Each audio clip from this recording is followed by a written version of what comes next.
എല്ലാവർക്കും SR കറിവേണ്ടിലേക്ക് സ്വാഗതം.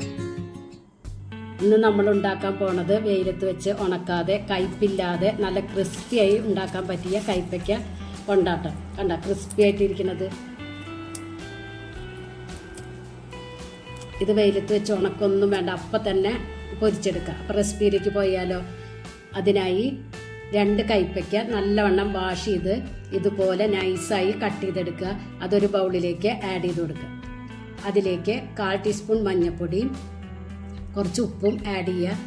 എന്നിട്ട് കൈ വെച്ച് ഇതുപോലെ നല്ലവണ്ണം കുഴച്ച് അരമണിക്കൂർ റെസ്റ്റ് ചെയ്യാനായി മാറ്റി വയ്ക്കുക. അരമണിക്കൂർ കഴിയുമ്പോൾ കണ്ട ഇതിന്ന് വെള്ളമൊക്കെ ഇറങ്ങി വന്നിട്ടുണ്ടാവും.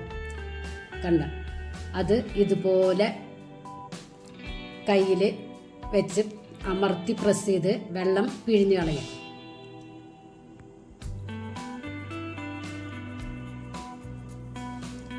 ബാക്കിയുള്ളതും ഇതുപോലെ പിഴിഞ്ഞെടുക്കുക. ഇതൊരു പാത്രത്തിലേക്ക് ഇട്ട് കൊടുക്കുക.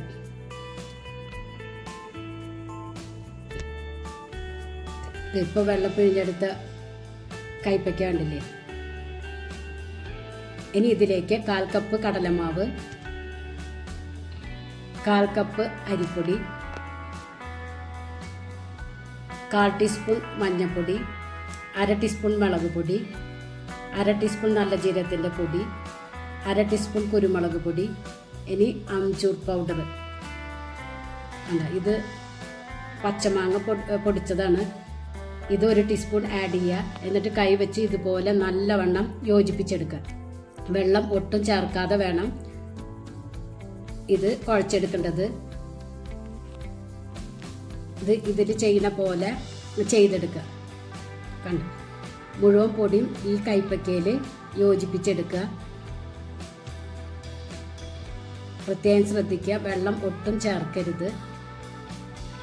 ഇതിലേക്ക് കുറച്ച് ഉപ്പ് ആഡ് ചെയ്ത് കൊടുക്കുക. കയ്പയ്ക്കയിൽ ഉപ്പും മഞ്ഞൾപ്പൊടി ഇട്ടിട്ട് കുഴച്ച് വെച്ച കാരണം കുറച്ച് ഉപ്പ് പിടിച്ചിട്ടുണ്ടായിരിക്കും. അപ്പോൾ അത് നോക്കിയിട്ട് വേണം ഉപ്പ് ആഡ് ചെയ്ത് കൊടുക്കാൻ.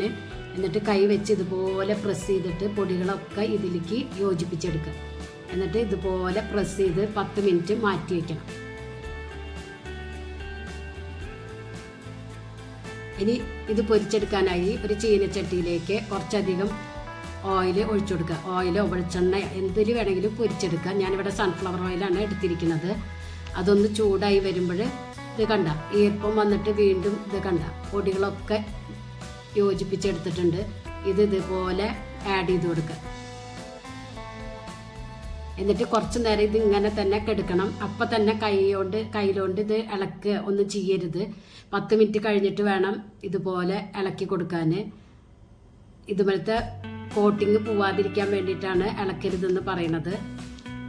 ഇത് ഗോൾഡൻ കളറായി വരുമ്പോൾ കോരിയെടുക്കുക. ഇതുപോലെ ബാക്കിയുള്ളതും ഇതുപോലെ ചെയ്തെടുക്കുക. പ്രത്യേകം ശ്രദ്ധിക്കുക, ഇട്ട വശം ഇത് മറിച്ചിടുക ഒന്നും ചെയ്യരുത്. കുറച്ച് നേരം ഇത് അങ്ങനെ കിടന്നിട്ട് കുറച്ച് കഴിഞ്ഞതിന് ശേഷം മാത്രമേ ഇത് ഇളക്കി കൊടുക്കാൻ പാടുള്ളൂ. ഇതൊന്ന് മൊരിഞ്ഞ് വരുമ്പോൾ കുറച്ച് കറിവേപ്പില ഇതിലേക്ക് ആഡ് ചെയ്ത് കൊടുക്കുക.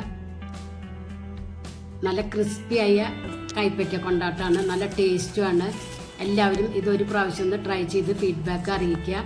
നിങ്ങൾക്ക് ഈ ചാനൽ ഇഷ്ടമാവുകയാണെങ്കിൽ പ്ലീസ് ഒന്ന് സബ്സ്ക്രൈബ് ചെയ്യുക, ലൈക്ക് ചെയ്യുക, ആ ബെല്ലൈക്കൺ ഒന്ന് അമർത്തുക. അപ്പോൾ ഞാനിടുന്ന ഇതുപോലെ വീഡിയോസ് നിങ്ങൾക്ക് കിട്ടും. Thank you.